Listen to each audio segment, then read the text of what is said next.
Good morning from Bobblehead Homestead. I am Jeff. Today is Saturday. It's already in the 50s. It's supposed to hit 60 degrees today.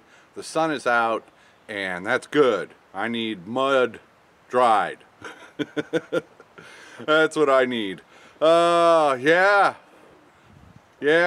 First full day without rain.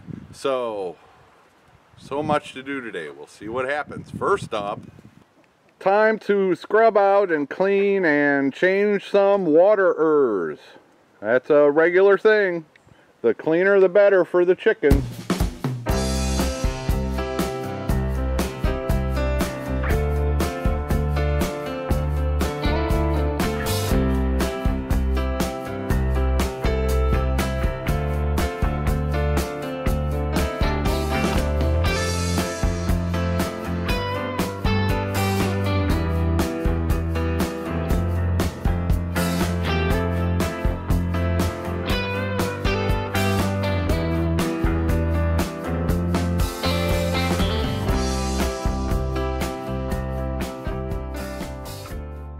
I got 2 waterers done, and now I'm just going to keep going right on down the row. Bob the supervisor, you're doing a good job, Bob. I mean, you've got that supervisor chair under control, and yep, good job, Bob. Lots of suggestions to cook the crappie outside, and I didn't go into full detail, but I have been cooking the crappie outside. I've gone over to try to learn how to clean them properly. He uses an electric knife and I don't have one. But he's given me pounds and pounds of crappie that I've cooked. I've cooked so much crappie, I ran out of propane gas. And propane gas is just not in my budget right now. I've got to be able to afford the electrical wiring so I can have a kitchen in my cabin. And before I got that, my relative got that gas grill for me for like 20 bucks at a garage sale. Before I had that, I was cooking outside all the time. I cooked so many meals on that little grill, it's completely falling apart. Yeah, the little lane here, and it's still soggy from all the rain.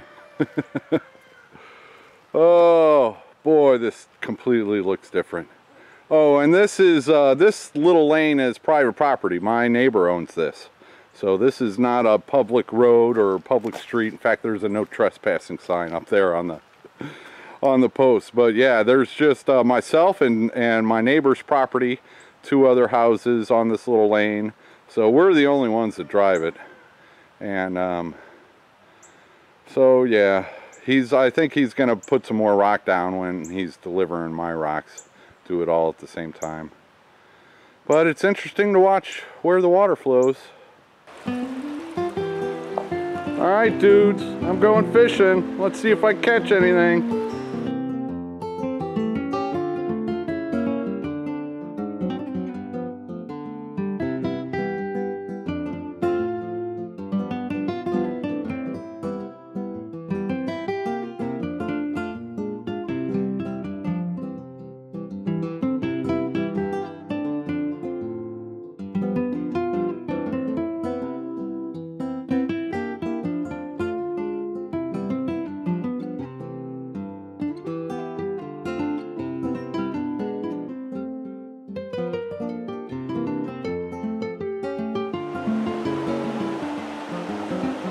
I haven't gotten any bites yet, but it sure is fun hanging out by the river.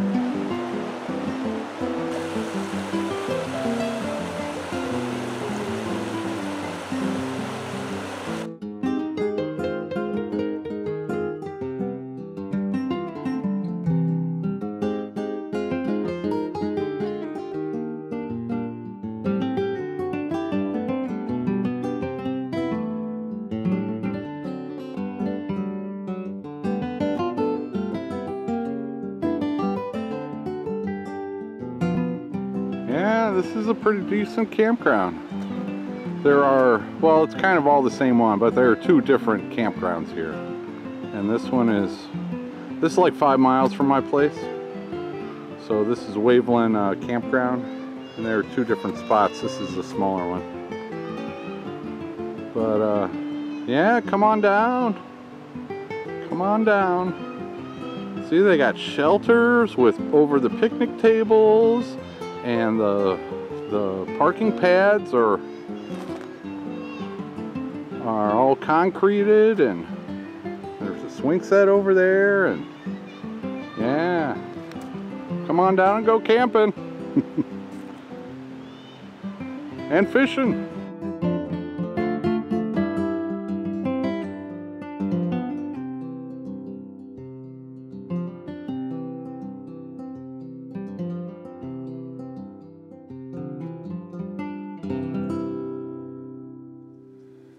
Okay, we stopped off here. This is that's the Blue Mountain Dam, and that is Magazine Mountain there.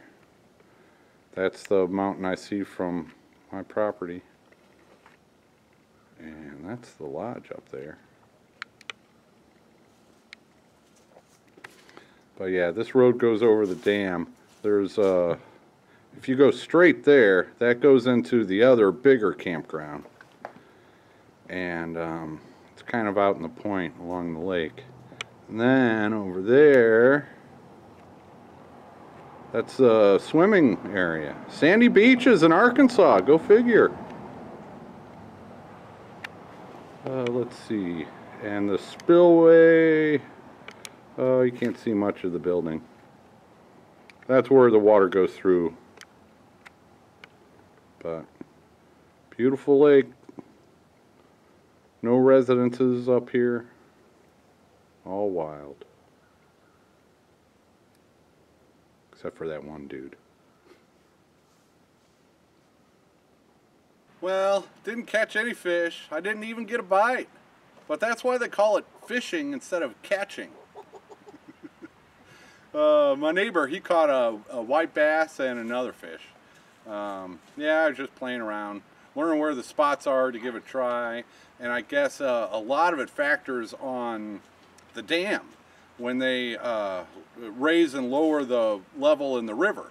And that's where we were fishing mostly, was in the river.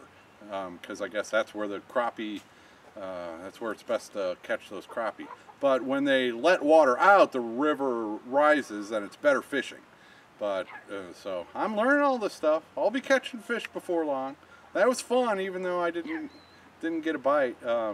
Just looking around at the campground. Well, then we went over by the lake, but just looking around in that area. That was pretty cool. All right, people, if you got a tent or a camper or something else and you're looking for a vacation spot, until I get mine set up, Waveland Park and Campground. Pretty cool. All right, well, I've spent a little bit of time on this little tackle case thing. I just threw stuff in there that I needed, so next time we go fishing I can just grab my poles and that little thing, and I got everything I need, at least for crappie. And this little thing, it was like $4 at Walmart, I think, but it closes so I can do, well, I got all my jigs and stuff like that on one side, and then the other side I got my bobbers and some more of those. It'll work. Oh yeah, and somebody mentioned keeping the fishing poles away from the cats. That's a very good idea. You do not want a fish hook stuck in a cat paw because they think it's a toy. So yeah, I'll put my fishing poles inside where the cats can't get them. Yeah, we got a feeding frenzy going on. I fed you guys this morning. It's only mid-afternoon. It's not even time for your snack yet. But yeah, I've been thinking about the chicks that I lost. And I'm betting they all didn't get out at the exact same time. I bet they got out one at a time. And so that made things worse, because then it's everybody against one chick. Whereas, see, a lot of these here that are eaten they're the 10 that I hatched. And when I started letting them out, I'd let all 10 of them out at once. And so they got picked on. A few of them lost some tail feathers, but there was, you know, nothing major. It was just probably because all 10 of them got out. And now, well, and now those 10 have grown up, so they might be picking on the, I don't know what happened. But I bet they got out one at a time. And they, you know, it was their first time out of there. They didn't know, well, for one thing, they could run through the fence to get away. But they just kept trying to get back into the only home they know. So, yeah, not sure what happened.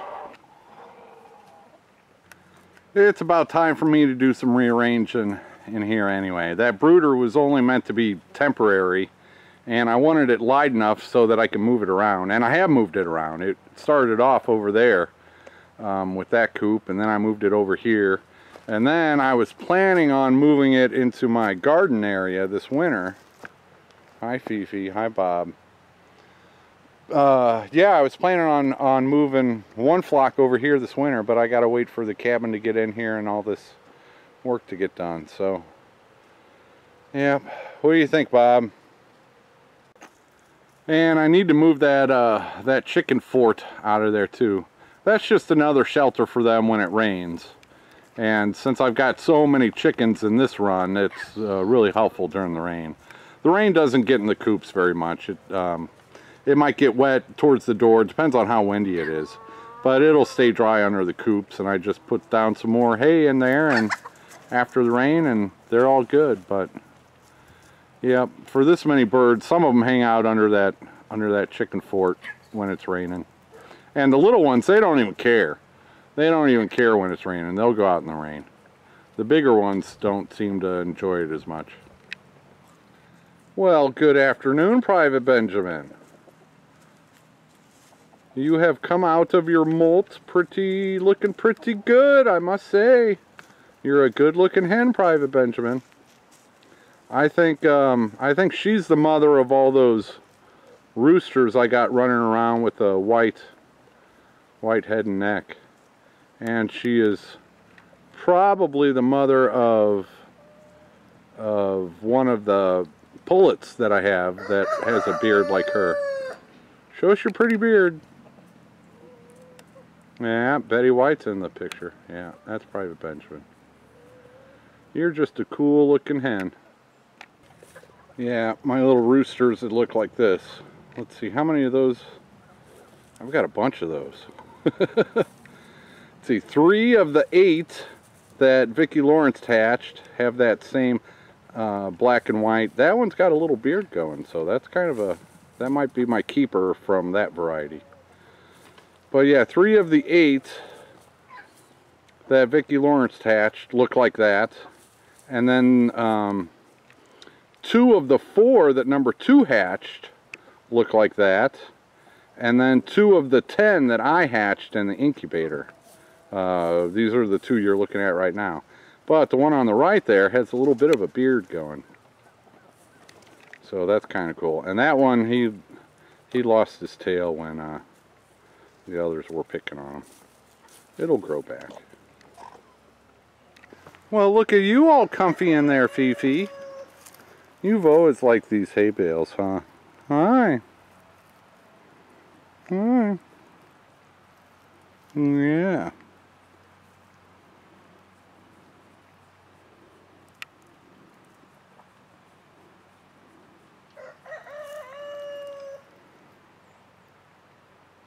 Cool. It's about 3 o'clock, and I didn't do much today, but I did go fishing, so I call that a good day. I skipped lunch, so I'm gonna go do lunch now, and that might be it for the video taking for this vlog. I'm gonna film 2 more videos today, well, or at least 1. I gotta open those boxes.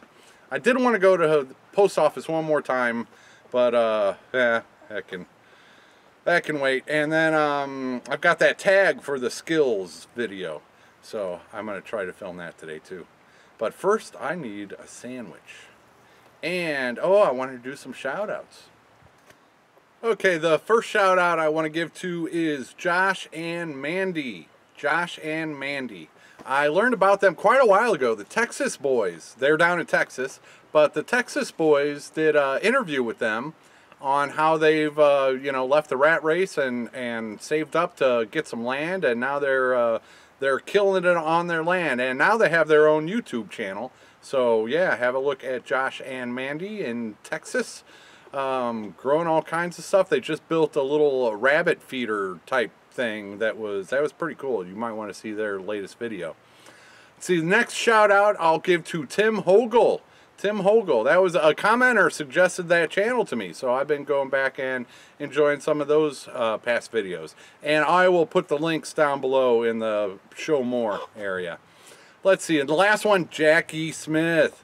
Jackie Smith over at her channel. She's been commenting and being very nice to me, and she's got a channel going on, so you might as well go give it a look. Alright, that's going to be it for this Saturday. And what a beautiful day. I'm about ready to take this off. I'm starting to sweat here. It's over 60 degrees on January something or other beginning. What is it, 6th? Christmas was, New Year's was, I don't care. I don't care what date it is. That's the whole thing. Carol Burnett, giving me eggs. This is the 5th egg in the last 6 days. So those white and true blues, once they do start laying, they are pretty prolific. And this is a nice large size egg too. So got to be happy with that. Alright, that's going to be it. Thanks for watching. And take her easy.